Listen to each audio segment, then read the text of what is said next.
Hello. कैसे हैं आप सभी लोग। उम्मीद करता हूँ आप सभी लोग बढ़िया होंगे। चलिए क्लास की शुरुआत करते हैं। आज पढ़ेंगे गति में प्रक्षेप गति। ठीक है। इससे पहले अंडर ग्रेविटी गति में गति के कुछ समीकरण थे, उनको अध्ययन किया और आज पढ़ने वाले हैं अंडर ग्रेविटी मोशन में प्रक्षेप गति। तो चलिए क्लास की शुरुआत करते हैं बिना समय नष्ट करते हुए।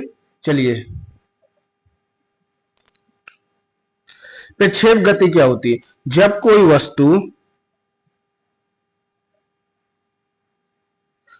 कोई वस्तु हवा में किसी कोण पर फेंकी जाती है तो वह वक्राकार पथ में चलती है, तो यह गति प्रक्षेप गति कहलाती है। ठीक है, वक्राकार पथ में है ना, पराबोलिक। ठीक है, जो वस्तु पराबोलिक पथ का अनुसरण करती है उसको हम क्या बोलते हैं, प्रक्षेप गति बोलते हैं। जैसे कोई वस्तु हमने फेंकी, जैसे मान लो कोई गेंद, ठीक है, फेंकी गई गेंद की गति, हम गेंद को फेंकते हैं, इधर से फेंकेंगे तो गेंद कैसे जाएगी, ऐसे जाएगी, यानी कैसे जाएगी, वक्राकार पथ का अनुसरण करेगी, तो इसको हम बोलेंगे प्रक्षेप गति। ठीक है, तोप से निकली गोले की गति, जैसे यहां से हम तोप दागेंगे तो गोला निकलेगा, तो गोला सीधे ना जाके कैसे जाएगा, ऐसे जाएगा, तो इस प्रकार की गति क्या कहलाएगी, प्रक्षेप गति। भाला फेंकने की गति, भाला ऐसे ऊपर की ओर ऐसे फेंका जाता फिर जमीन की ओर आता है। तीर की गति, तीर भी हमेशा ऐसे जाएगा। फुटबॉल को किक मारने की गति, ये चीजें आप लोग देख लेना। ठीक है, अब आगे बढ़े। चलिए कुछ चीजें और जान लीजिए। ठीक है, अब प्रक्षेप गति में ठीक है, क्वेश्चनों को सॉल्व करने के लिए कुछ चीजें होती है। एक आपका होता है समय अवधि, ठीक है, टाइम ऑफ फ्लाइट। दूसरी होती है आपकी मैक्सिमम हाइट, अधिकतम ऊंचाई कैसे निकालना, क्षैतिज दूरी यानी रेंज कैसे निकालना। ठीक है, इसमें समझ लीजिए चित्र के जरिए। जैसे आपने कोई बॉल, कोई ऑब्जेक्ट यहां से फेंका तो क्या करेगा, इस प्रकार से गति करते हुए यहाँ पे जमीन पे आ जाएगा, कोई दिक्कत। ठीक है, तो ये जो बॉल है ये जितने समय हवा में रही और यहां से यहां तक आने में उसको जितना टाइम लगा उसको हम क्या बोलते हैं, टाइम ऑफ फ्लाइट यानी समय अवधि। ठीक, उड्डयन काल क्या बोलते हैं इसको, उड्डयन काल। ओके, ठीक है। अब जब कोई वस्तु फेंकी जाएगी तो कुछ ना कुछ वो हाइट तय करेगी, तो यहाँ पे उसकी हाइट क्या होगी, मैक्सिमम होगी। तो जहां पे उसकी हाइट मैक्सिमम होगी तो वो हाइट हमें ज्ञात करनी होती है, उसको हम बोलते हैं मैक्सिमम हाइट और एच से लिखते हैं। फिर जब कोई वस्तु फेंकी तो जब वो जमीन पे आ गई तो कुछ दूरी तय करेगी। तो मान लो यहां से फेंकी कहां तक, यहां तक गई, तो ये जो दूरी है इसको हम क्या बोलते हैं, रेंज बोलते हैं, यानी क्या बोलते हैं, थैचेज दूरी। ठीक है, इसको क्या बोलते हैं, रेंज बोलते हैं। ठीक, ठीक है। अब देखो किसी वस्तु को जैसे हमने यहाँ पे फेंका तो यहाँ पे कुछ एंगल बनेगा जिसको हम मान लेते हैं थीटा एंगल। ठीक है, तो किसी ना किसी एंगल से उसको फेंका जाएगा। किसी वस्तु की जैसे हमारे पास जो ताकत है, पूरी ताकत से फेंकेंगे, मान लो वो वेग क्या यू है, यू वेग से हमने किसी वस्तु को फेंका। ठीक है, अब हम उससे ज्यादा नहीं फेंक सकते हैं क्योंकि इतनी हमारे पास ताकत, इतना ही वेग दे सकते हैं। तो हमें यदि वस्तु की क्या करना है, रेंज घटाना है, बढ़ाना है, तो उसके लिए हम क्या कर सकते हैं, थीटा को चेंज कर सकते हैं। और अधिकतम थीटा किस थीटा से फेंका जाए कि अधिकतम रेंज तय करे, अधिकतम दूरी, तो वो क्या है, थीटा 45। अगर यदि हम 45 डिग्री से किसी वस्तु को फेंकते हैं, ठीक है, तो वो दूरी क्या होगी, अधिकतम तय करेगी। ठीक है, देखते हैं कैसे, अभी बताएं किस प्रकार से। ठीक है, तो ये फॉर्मूला है, आप लोग नोट कर लीजिए। ठीक है, उड्डयन काल का क्या फॉर्मूला, ठीक है, 2u साइन थीटा बटे जी। ठीक है, अधिकतम मैक्सिमम हाइट कैसे निकालेंगे, you square sine square theta बटे 2g। ठीक है, अधिकतम रेंज, रेंज कैसे निकालेंगे, दूरी, तो दूरी निकालने के लिए क्या है, यू स्क्वायर साइन 2 थीटा बचे जी। ओके, कोई दिक्कत। अब देखो 45 डिग्री ही क्यों, अधिकतम रेंज के लिए। ठीक है, देखो थीटा कितना है, 2 थीटा, यहां से निकलेगी ना रेंज, तो थीटा की अधिकतम वैल्यू कितनी, साइन थीटा में अधिकतम वैल्यू कितनी होती है साइन थीटा की, 1, और 1 कब होती है, 90 डिग्री पर। ठीक है, तो यहाँ पे अगर हम थीटा 45 लेंगे तो 45 दूना क्या हो जाएगा, 90 हो जाएगा। ठीक है, इसीलिए यदि हम किसी वस्तु को 45 डिग्री पर फेंकेंगे तो क्या करेगी, मैक्सिमम दूरी तय करेगी। कोई दिक्कत। चलें क्वेश्चनों की ओर बढ़े, ये चीजें समझ में आ रही हैं सभी लोगों को। ओके, आप सभी लोग कमेंट के माध्यम से बताया करें। यदि आप लोगों को क्लास अच्छी लगती है तो आप क्लास को लाइक किया करें, सब्सक्राइब किया करें और कमेंट के माध्यम से अपनी राय अवश्य दें। ओके, चलिए। यदि एक वस्तु को 90 डिग्री पर प्रक्षेपित किया जाता है तो उसकी अधिकतम दूरी प्राप्त करने के लिए प्रारंभिक वेग क्या होना चाहिए? देखो, किसी वस्तु में क्या होना चाहिए? एक तो थीटा, ठीक है, अधिकतम दूरी तय करने के लिए। दूसरा क्या होना चाहिए? वेग। यदि आप जीरो वेग से फेंक देंगे तो क्या वस्तु जाएगी? कोई भी थीटा वो बिल्कुल दूरी तय नहीं करेगी। तो क्या होना चाहिए? वेग क्या होना चाहिए? आपका मैक्सिमम होना चाहिए। वेग को भी आपको मैक्सिमम करना पड़ेगा। तो इसमें क्या है? अधिकतम। ठीक है, कैसा होना चाहिए? अधिकतम होना चाहिए। Option number A right answer. Okay, समझ में आ रहा? चलो, यदि प्रक्षेप का कोण 90 डिग्री है तो प्रक्षेप की अधिकतम दूरी क्या होगी? ठीक है, यदि क्या है? थीटा क्या है? 90 डिग्री है। जब थीटा 90 डिग्री हो जाएगा आपका, ठीक है, तो क्या हो जाएगा? 9 दूनी 18, 180 हो जाएगा और यहाँ पे वैल्यू क्या हो जाएगी आपकी? 0 हो जाएगी। तो इसका मतलब क्या हो जाएगा? 0 हो जाएगा। ओके, कोई दिक्कत? चलो अगला क्वेश्चन। प्रक्षेप गति में अधिकतम दूरी किस कोण पर प्राप्त की जाती है? तो अभी क्या बताया था आपको? 90 पर, साइन 90 पर, क्योंकि 90 दूना, सॉरी 45 पर, 45 दूना 90, क्योंकि 2 थीटा होता है ना मैक्सिमम दूरी के लिए। ठीक है, तो कौन सा कोण? 90, सॉरी 45 डिग्री, 45 डिग्री। ओके, अगला क्वेश्चन। एक क्रिकेट गेंद को 36 के साथ 30 डिग्री का कोण बनाते हुए मारता है। यदि गेंद की चाल 20 मीटर प्रति सेकंड हो तो गेंद द्वारा तय की गई अधिकतम ऊंचाई क्या होगी? ठीक है, तो अधिकतम हाइट का फॉर्मूला क्या है? बताया कि h बराबर क्या है? You square sine square theta बटे 2g। ठीक है, बस इस पे रख दोगे आंसर आ जाएगा। ठीक है, तो u कितना है? 20, 20 के स्क्वायर करेंगे कितना आएगा? 400 आएगा जी। ठीक है, इंटू साइन कितना है? साइन थीटा की वैल्यू कितनी है? 30। तो साइन 30 की वैल्यू कितनी होती है? 1/2 स्क्वायर लगा है, स्क्वायर लगा दो। ठीक है, इसको हटा दें, इधर लग दीजिए साइन 30। थीटा की वैल्यू कितनी है? 30। कोई दिक्कत नहीं। ठीक है, बटे 2g का मान दिया हुआ है 10। ओके, करो 400 इंटू साइन थीटा की वैल्यू 30 की वैल्यू कितनी होती है? 1/2। तो 1/2 का वर्ग करोगे तो कितना आ जाएगा? 1/4 बटे 2 इंटू 10। ठीक है, ये 4 से काटोगे कितना आ जाएगा? 100 आ जाएगा। 0 से 0 काटोगे और 5, 10 को 2 से काटोगे, आपकी आएगी 5 मीटर मैक्सिमम हाइट। ठीक है, 5 मीटर ऑप्शन नहीं मिल रहा, कोई दिक्कत नहीं। कितना आएगा? 5 मीटर। ठीक है, 5 मीटर आपकी मैक्सिमम हाइट। ओके, अगला क्वेश्चन देखें।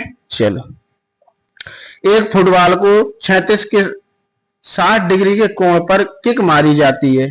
ठीक है, यदि फुटबॉल की चाल 20 मीटर प्रति सेकंड हो तो परास कितना होगा? परास मतलब रेंज। क्या निकालना है हमें? इसकी रेंज, यानी आर बराबर निकालना है। ठीक है, बताओ, इसमें ऑप्शन ही नहीं रखे हैं। क्या होता है? यू स्क्वायर साइन 2 थीटा बटे जी। ठीक है, बी ए कितना है? सॉरी, यू कितनी है? चाल है। 400, 400 को स्क्वायर करो कितना आएगा? ये 1600 आएगा। इंटू साइन थीटा कितना है? 60 इंटू 2। आगे पीछे लिख दें, कोई दिक्कत नहीं। बटे जी का मान 9 ले लीजिए। 9.8 जब नहीं दिया हुआ है, क्योंकि जी का मान कितना होता है? अभी हमने पढ़ा है 9.8 मीटर प्रति सेकेंड स्क्वायर। ठीक है, ये सारी गति क्या हो रही है? क्या हो रही है? अंडर ग्रेविटी हो रही है। ठीक है, तो इसको सॉल्व करो भाई। कितना आया? 1600 आ गया जी। 60 की वैल्यू कितनी होती है? साइन 60 की वैल्यू तो होती है कितनी? √3/2 इंटू 2 बटे 9.8। ठीक है, ये 2 से 2 कट जाएगा आपका। ठीक है, अब इसमें ऑप्शन भी नहीं रखे हैं और उसकी क्या है, तो इसको इतना ही हल करना पड़ेगा। तो इसको देख लेना आप लोग, है ना। 1600 √3 बटे 9.8 है ना। जी की वैल्यू भी नहीं दी हुई है, नहीं जी की वैल्यू 10 देना चाहिए, इसलिए थोड़ा कोई दिक्कत नहीं। ठीक है, अगला क्वेश्चन देखते हैं। देखें, चल, एक गोले को 30 डिग्री के कोण पर, ठीक है, 60 मीटर प्रति सेकंड के वेग से फेंका जाता है तो कितनी देर बाद वह पृथ्वी पर गिरेगी। यानी जैसे किसी चीज को फेंका हमने यहां से कितने 30 डिग्री के कोण पर, कितने डिग्री के कोण पर, यहां से हमने फेंका 30 डिग्री के कोण पर, तो पूछ रहा है कितनी देर बाद जमीन पे गिरेगी वो ऑब्जेक्ट।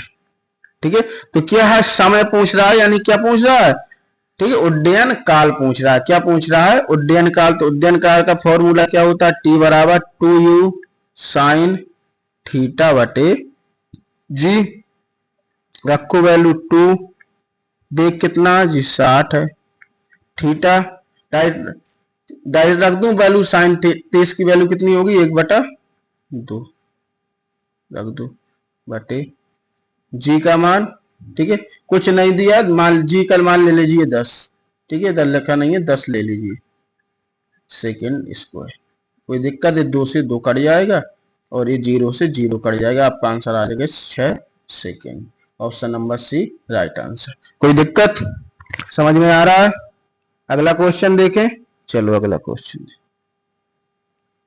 किसी वस्तु को 80 मीटर प्रति सेकंड के वेग से 30 डिग्री की कोण पर फेंका जाता है तो वह कितनी अधिकतम हाइट निकालना है। क्या निकालना हमें, अधिकतम हाइट। तो अधिकतम हाइट का फॉर्मूला क्या होता है, you square sine square theta बटे 2g, यही होता ना। ओके, चलो वैल्यू रखो। तो u कितना है 80 है, तो 80 इंटू 80 कर दिए, डायरेक्ट रख दो इधर वैल्यू।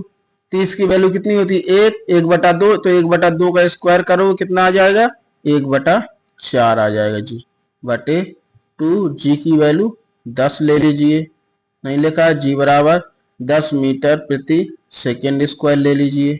ठीक है, हाँ यदि देखो ये क्वेश्चनों में नहीं लिखा तो आप 9.8 ही लेंगे। ठीक है, मैं बता रहा हूं ना आपको कितना लेना है 10, तो आप 10 लेंगे। ठीक है, क्वेश्चन में लिखा होगा कि 10 लेना है, या अपने आप से आप लेंगे, कुछ नहीं लिखा है तो 9.8 मीटर प्रति सेकेंड स्क्वायर जी की वैल्यू होती है। ओके, 4 से काट दें, 4 दूना 8, 20 आ रहे, 0 से 0 कट जाएगा, 2 से 2 कट जाएगा, तो आपका 80 मीटर आ रहा है।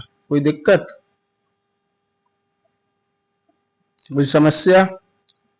ठीक है, 4 से काटोगे, 4 दूनी 8, 20 आ जाएगा, या आपका 80 आएगा।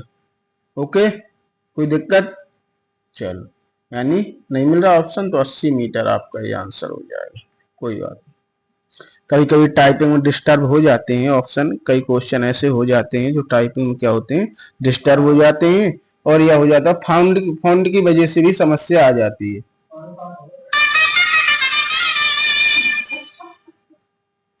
ठीक है, अगला क्वेश्चन, एक पत्थर को 12 मीटर प्रति सेकंड के वेग से, ठीक है, 45 डिग्री के कोण से फेंका जाता है तो परास ज्ञात कीजिए, यानी क्या निकालनी है, रेंज। तो रेंज का फॉर्मूला क्या होता है, यू स्क्वायर साइन 2 थीटा बटे जी, यही होता है फॉर्मूला। ओके, रखो, वेग कितना 12, तो 12 इंटू 12, ठीक है, इंटू साइन थीटा कितना 45 बटे जी, 10 ले लीजिए, नहीं दिया हुआ है, 9.8 में कटेगा नहीं, तो 10 ले लेते हैं, जी बराबर 10 मीटर प्रति सेकेंड स्क्वायर, 10 ले लीजिए, इसलिए थोड़ा ऑप्शन नहीं मिलते हैं ना। तो 12 इंटू 12, ठीक है, साइन 45 की वैल्यू कितनी होती है, तो 1/√2, अंडर रूट 1/2, ओके, इंटू 2, जी का मान 10 है, गुणा करा लीजिए। ठीक है, 2 पंचे 10 आ जाएगा। ठीक है, ये अंडर रूट 2 से काटोगे, ठीक है, 5 आ जाएगा इधर, तो आपको 2 से काटोगे तो पॉइंट में कुछ आएगा आपका, है ना। इधर यदि हम क्वेश्चन को पूरा मैच कराएं तो हमें रखना चाहिए यहाँ 30 डिग्री। कितना रखना चाहिए? 30 डिग्री रखना चाहिए। तो इधर क्या हो जाएगा कि 1/2 हो जाएगा, है ना। इसको थोड़ा हटा दें, ठीक है। सॉल्व करने में क्या हो जाएगी, थोड़ी भाई समस्या नहीं होगी, है ना। वो टाइपिंग की डिस्टरबेंस है और कुछ नहीं है, ठीक है। आप लोग परेशान मत होइए, ठीक है। तो थीटा ले लीजिए 30, ठीक है। तो कितना आ जाएगा 12 × 12, ठीक है, इंटू 2 थीटा है ना, 2 कर दीजिए, ठीक है, इंटू 2। 30 की वैल्यू 1/2 बटे 10। इसको काट दीजिए तो 12 × 12 करेंगे कितना आएगा 144, और 10 काटेंगे तो एक अंक के बाद 14.4 मीटर, ठीक है। ओके, ये आ जाएगा इधर कितना 45 हटा के कितना लेना है 30 डिग्री, थीटा बराबर 30 डिग्री, ठीक है। होता रहता है। तो चलिए, बहुत बहुत आप सभी लोगों का धन्यवाद, ठीक है। आप थोड़ा क्वेश्चन गलत भी टाइप हुए हैं, अगली बार से इन चीजों को देखा जाएगा, पहले से क्वेश्चन में चेक किया करूंगा, ठीक है। तो आप सभी लोग ज्यादा से ज्यादा मात्रा में क्लास से जुड़िए, कड़ी मेहनत करिए, ठीक है। यदि आपको सिलेक्शन लेना है तो आपको मेहनत तो करनी ही पड़ेगी। और आपको एक बात का यकीन दिलाता हूं कि यदि आप प्रतिदिन क्लास ज्वाइन करते हैं तो कोई भी एग्जाम में आप बैठेंगे, साइंस मैथ जो भी पढ़ा रहा हूं, ठीक है, मैथ भी पढ़ाता हूं, साइंस भी पढ़ाता हूं, तो इससे बाहर एक भी क्वेश्चन नहीं जाएगा, ठीक है। इससे पहले गति के समीकरणों से संबंधित कुछ क्वेश्चन करवाए आपको, वहां से एक ना एक दो क्वेश्चन आते ही हैं प्रत्येक एग्जाम में। कभी कभी प्रक्षेप गति के भी क्वेश्चन आने की संभावना हो जाती है, वैसे ज्यादातर देखा नहीं गया कि प्रक्षेप गति के क्वेश्चन आए। तो लेकिन आप लोगों को कंप्लीट तैयारी करके रखना है ताकि आपको कोई समस्या ना आए। चलिए, आप सभी का बहुत बहुत धन्यवाद।